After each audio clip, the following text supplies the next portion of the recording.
This video focuses on the rules of writing about people's names and titles in the Associated Press style. The video first introduces the Associated Press style and mentions some of my experiences with it. The video then focuses on the rules for titles. By titles, we primarily mean job titles. We then explore the rules for names. The video ends with an example of using names and titles in a photo caption.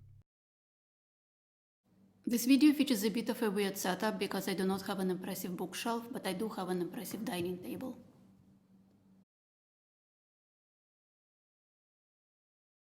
The Associated Press is one of the most respected news agencies in the world. As a news agency, the Associated Press gathers news about events around the world and provides print and broadcast stories as well as photos to news outlets who cannot afford to produce those themselves. The Associated Press style is called AP style for short. I see AP style as a book where an English language textbook met an encyclopedia about current affairs to help us keep our writing short and easy to understand even when read in a hurry. Also, AP style tells us which option to use when there are several ways to write something down. When the options are between American and British English, the American version seems to always win. My first encounter with AP style was quite stressful. In 2006, I went to the United States as a master's student to study magazine editing at the University of Missouri School of Journalism. In my first semester, it wasn't uncommon for me to earn a -152 on an assignment in the magazine editing class with Professor Jennifer Moeller. I lost 2 points on every AP style error and 5 points on grammar errors. Thankfully, a -152 was mercifully converted into a low C. Years later, I went back to Missouri as a doctoral student, and it was my job to take 2 points off per an AP style error when I was teaching an undergraduate news writing class.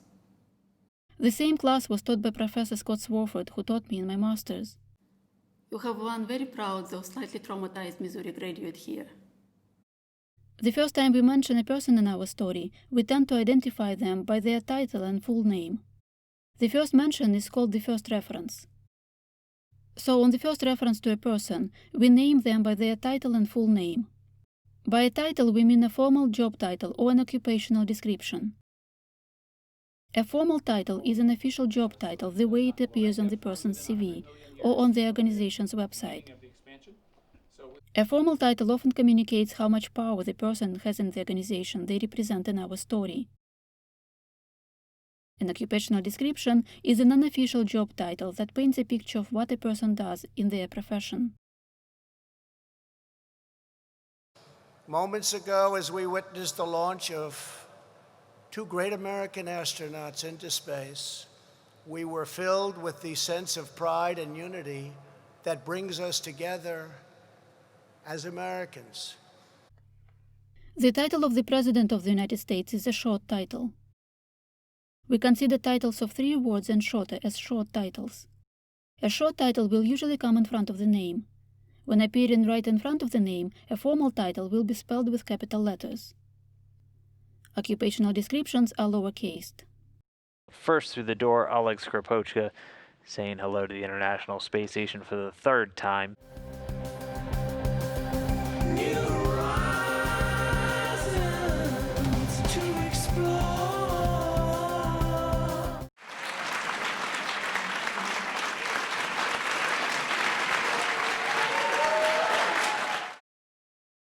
If you cannot verify whether or not a job title of a person is indeed a formal one, just place it after the name and lowercase it. Please note that former presidents have their title capitalized when it appears right in front of their name. But before you give up on trying to figure out if the title you are using for a person is indeed a formal title, ask the person if that's her official title, meaning something that she lists on her CV. If you are a spokesperson for a company, please make sure that web pages about people working in your company provide formal titles. Please also make sure that people's bios follow the rules we are discussing here. Journalists will thank you for this. So we lowercase even formal titles when they come after the person's name. Also, after the name is where we tend to place long titles. Long titles are those that have 4 words or more. For example, imagine that John Doe is an assistant manager for customer relations. This is a formal title, so it will be uppercased if it appeared in front of the name. But the title is too long to appear in front of the name. Let me add the word former here to make this title a bit more obviously long. The title is more than 3 words long, so we place it after John Doe's name, and we lowercase the title. When the title comes after the name, we also set the title off by commas on both sides of the title. To complete the discussion about titles, let's talk about other kinds of titles. Well, all I have to say about other kinds of titles is that in AP style we are not using courtesy titles or titles of respect. For example, we will not use His Majesty when we are writing about a king. Likewise, we will not use an abbreviated word doctor for the British musician Brian May, who holds a doctorate in astrophysics. Nobody is a Miss or a Mr. in AP style. The only exception is when our source says a courtesy title in a direct quote. Okay, at this point, some of you, especially those of you who are specializing in public relations, might have a question of why we are using AP style at all. We want to include titles of respect for our leaders and people who work for our organization. Somebody who has earned a PhD deserves to have a doctor in front of their name, right? Well, as a PR writer, you are going to be sending news releases to journalists. And some of these journalists will include people who were tortured with AP style in their journalism program. And something tells me they will notice every AP style error in a news release, simply because it's 2 points per error. I don't think any of my students are watching this video, but on the safe side, hi everyone.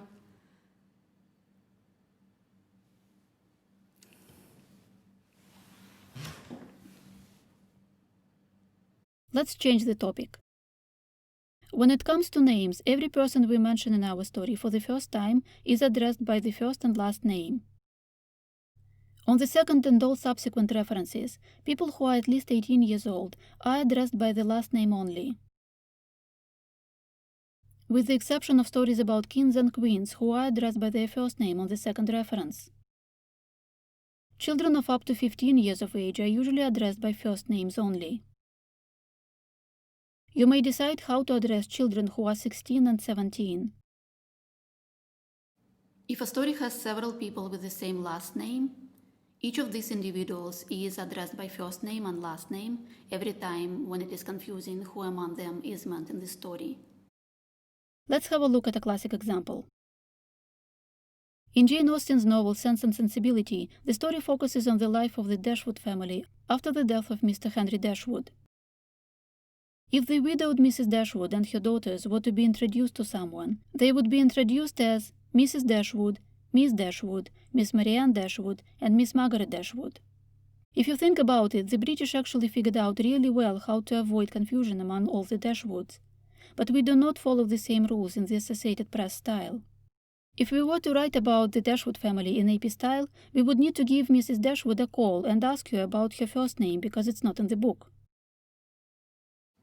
Or is it Jane Austen we should be calling? Anyway, the daughters' names on the first reference will be Eleanor Dashwood, Marianne Dashwood, and Margaret Dashwood. Knowing people's ages is important for the second and subsequent references. So Mrs. Dashwood is 40, Eleanor Dashwood is 19, Marianne Dashwood is 16 at the beginning of the book, and Margaret Dashwood is 13. So Margaret is clearly a child. She is Margaret on the second reference. You can decide how to address Marianne. I'll consider Marianne an adult because she is coming of age in the book, so on the second reference I will use Marianne's last name, Dashwood. Both Mrs. Dashwood and Eleanor Dashwood should technically be addressed as Dashwood on the second reference. But to avoid confusion among the 3 adult Dashwoods, it will be Mrs. Dashwood without a Mrs., but by her first and last name, Eleanor Dashwood and Marianne Dashwood.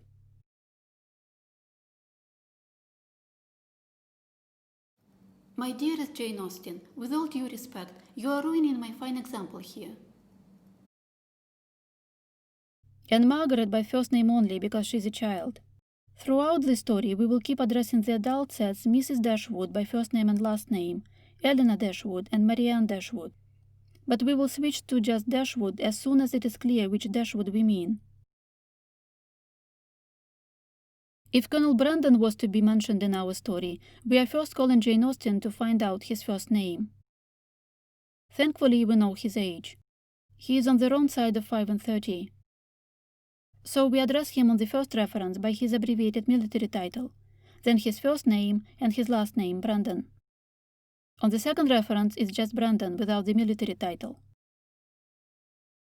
If a person has a preferred name that is different from their first name, on the first reference we will use the first name first and follow it with the preferred name enclosed inside the quotation marks. We then provide the last name. For Grace Park, the full name on the first reference will read as Une Grace Park. On the second reference, a child will be addressed by their preferred name, Grace, and an adult will be addressed by their last name, Park. But if, for example, there are two people with the same last name in the story, Une Grace Park will be addressed as Grace Park. To practice some of the rules we've just covered, let's write a photo caption for this photo. The photo was taken by Bill Ingalls, who is a photographer for the American Space Agency, NASA. The photo was taken in the early hours of January 1st in 2019. Most of our caption will come from the caption provided by NASA, but we will rewrite it slightly because we need to meet the goals of this video and because we have a slightly different audience. For example, to save space, I will ignore an important clarification that the person on the left, Alan Stern, works for the Southwest Research Institute. So on the left is Alan Stern, who is the principal investigator of the New Horizons mission that on January 1st in 2019 flew by the Kuiper Belt object 2014 MU-69, nicknamed Ultima Thule and now officially called 486958 Arakoth. We will use the nickname this object had back on January 1st, 2019, because we are usually writing captions for photos that have been just taken. Let's agree that for the purposes of this example, right now is an early morning on January 1st in 2019. The person on the right is Brian May, who is the lead guitarist for the rock band Queen. We tend to identify people from left to right for the English-speaking audience, so in this caption it will be Alan Stern, the principal investigator of the New Horizons mission, and Brian May, the lead guitarist of the rock band Queen and astrophysicist, pose for a photograph after an event devoted to the flyby of Ultima Thule at Johns Hopkins University Applied Physics Laboratory in Laurel, Maryland, United States, on Tuesday. The first sentence in the caption is usually written in the present tense in the form of who, does what, where, and when. Both our who's have titles longer than 3 words, so we place them after the names. We provide full names without courtesy titles such as doctor, despite the fact that both gentlemen in this picture have doctoral degrees. The action is posing for a photograph after the event. The where is in Laurel in Maryland. And the when is the day of the week because this photo is published within 1 week after the event. If the photo is published more than 1 week after the event, we will use only the date without the year if the photo is published in the year 2019. If the photo is published today, the when in this photo caption should be stated as January 1st, 2019, without the Tuesday. But we are back on the day of the event for the purposes of this exercise, so our when is on Tuesday. The second sentence in a photo caption usually makes it clear why it is important to know about the event in the photo. I need a second reference to a person in this caption, so I will provide more details about Brian May's involvement in this event. Here it goes. The event featured May's new single called New Horizons that celebrates the historic flyby of the farthest object explored to date. Last name only on the second reference to an adult, meaning a person who is at least 18. We include the author of the photo in parentheses, NASA's Bill Ingalls. And this brings us to the end of this video. This video showed that we tend to introduce a person into our story by including their job title and full name. This is called the first reference. A formal title right in front of the name is capitalized. An occupational description in front of the name is lowercased. Job titles longer than 3 words are placed after the name, lowercased and set off by commas. On the second reference, adults are addressed by only last name, and children by first name. We do not use titles of respect and courtesy titles, such as Mr., Dr. or His Majesty. This video was created by me, Yulia Medvedeva. Most of the photos and video footage came from American Space Agency NASA. No AP stylebooks were harmed during the making of this video.